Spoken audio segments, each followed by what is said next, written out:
Clare Morneau, and like many of you here today, I'm from Toronto. I'm 17 years old, and I'm in grade 12, and I was born and raised in Canada. I'm also the author of the book you see right there, Kakuma Girls. So what I really want to tell you about today are my experiences with Kakuma Refugee Camp and the refugee girls living there. So my talk today is really about the challenges that refugee girls face when trying to get an education and how we can mobilize youth to be engaged in our efforts to help refugees.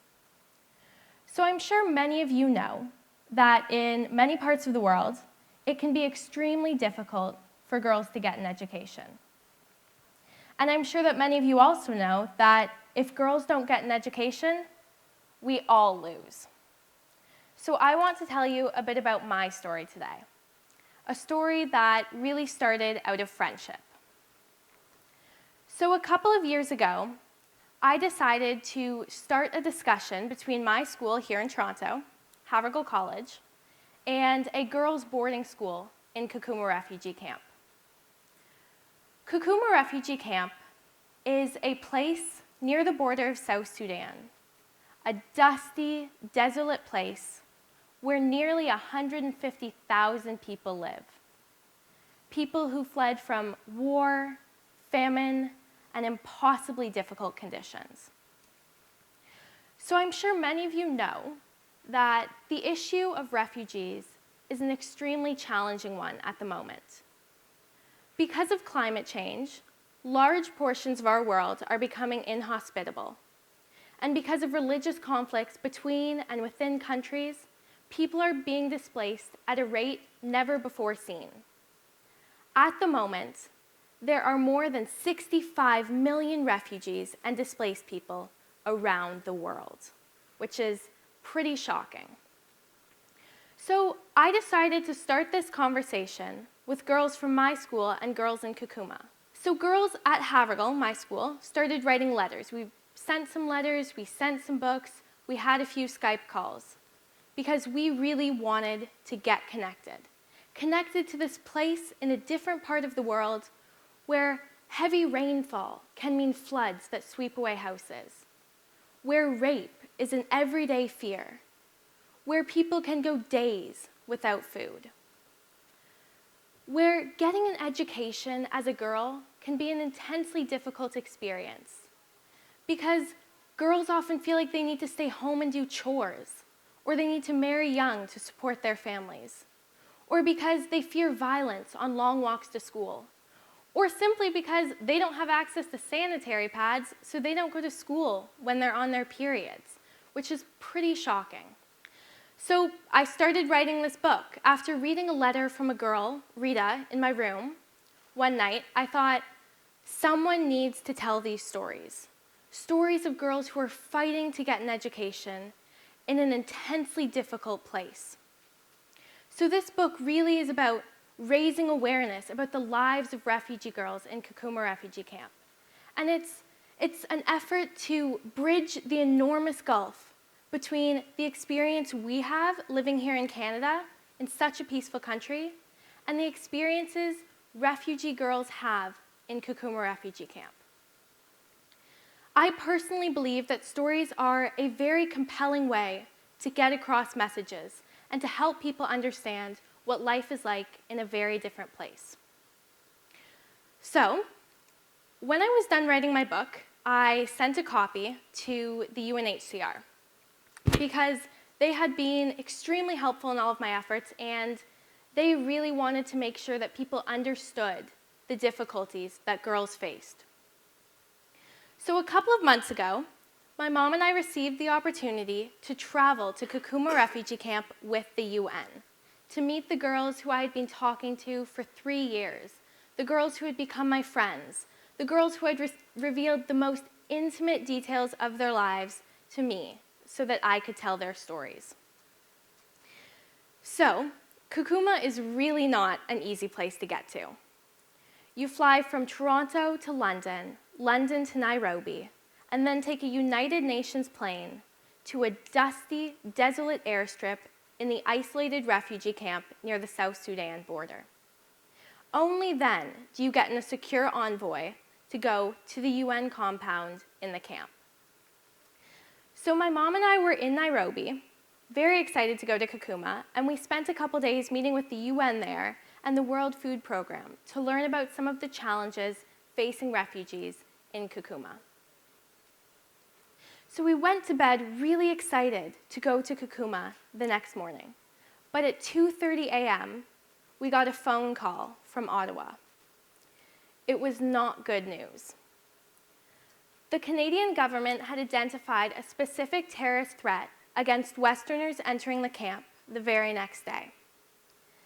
We were the only Westerners entering the camp the next day. So we tried to go back to sleep, but then we got a phone call from the Canadian ambassador to Kenya telling us that his deputy minister and chief of security were waiting for us in the lobby of our hotel. So at 5:30 in the morning, we learned that Al-Shabaab, the Somali arm of Al-Qaeda, one of the most terrifying terrorist groups on the planet, could be specifically targeting us. Since neither my mom nor I particularly wanted to star in the refugee camp rendition of the movie Taken, we decided that we could not go.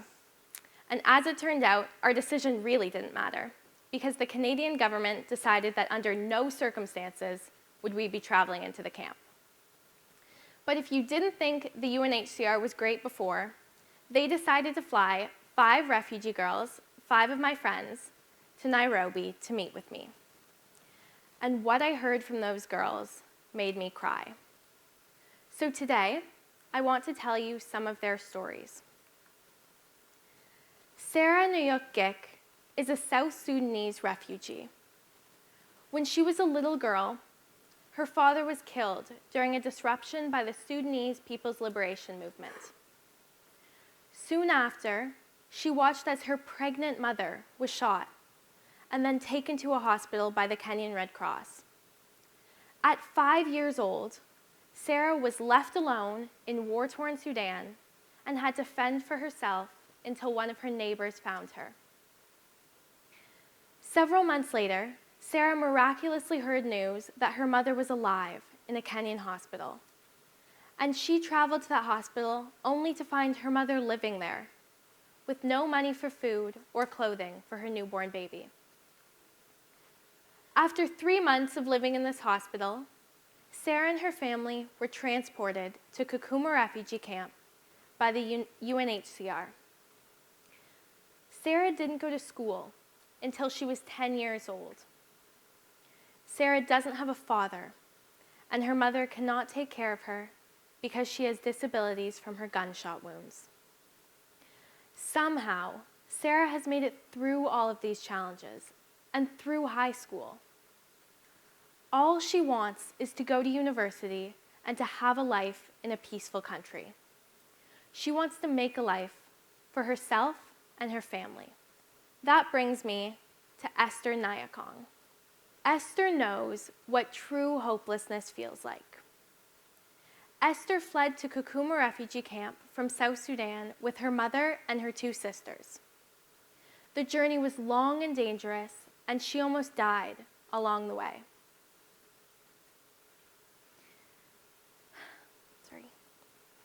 But somehow, Esther survived that journey and ended up in Kakuma Refugee Camp. And last year, Esther's grandfather sponsored her older sister to go to university in Nairobi. But halfway through her first semester, her grandfather died, and Esther's sister had no money to continue. She had to go back to Kakuma. There is no hope in Kakuma. For Esther, her only hope is her connection with Havergal Girls. She hears about our lives in Canada, and she is filled with a desire to learn and to make a better life for herself. Lula Madhar is one of the smartest people I have ever met. She was born in Kakuma Refugee Camp. She knows no life but the life of a refugee. She has no country, no nationality, and no home. Last year, Lula's family was given the chance to relocate to the United States. They gave away everything they owned, including their home, to friends in the camp, because they knew that they would have a better life once relocated. But when Lula's family reached Nairobi, one of her brothers was missing a fingerprint. So her whole entire family was sent back to Kakuma Refugee Camp. They had to rebuild their entire life. To this day, Lula still cries when she hears airplanes. But through all of this, she wants to be a neurosurgeon. She wants to live in the Canada that she has read about in letters. She wants to make a better life for her family. And really, more than anything, she wants a home. So by raising awareness and by helping some of these girls to get a university education, I hope to inspire Canadians to be a part of our effort to come up with a solution to end this global problem. The issue of displaced people is not one that will go away. The only way to help these refugees and displaced people all around the world is for us to stand together and come up with a solution. Every single one of you here has a platform and should know that change is possible. More than anything, I hope to share the message that education is what will create the leaders of tomorrow. I know from personal experience that girls like Rita, girls like Esther, Sarah, Lula, they are the hope for tomorrow. And my friends, like millions of others, can be part of a better world. These Kakuma girls have intense determination and perseverance, and unlimited potential, and all they need at this point is the opportunity to unleash it. Thank you.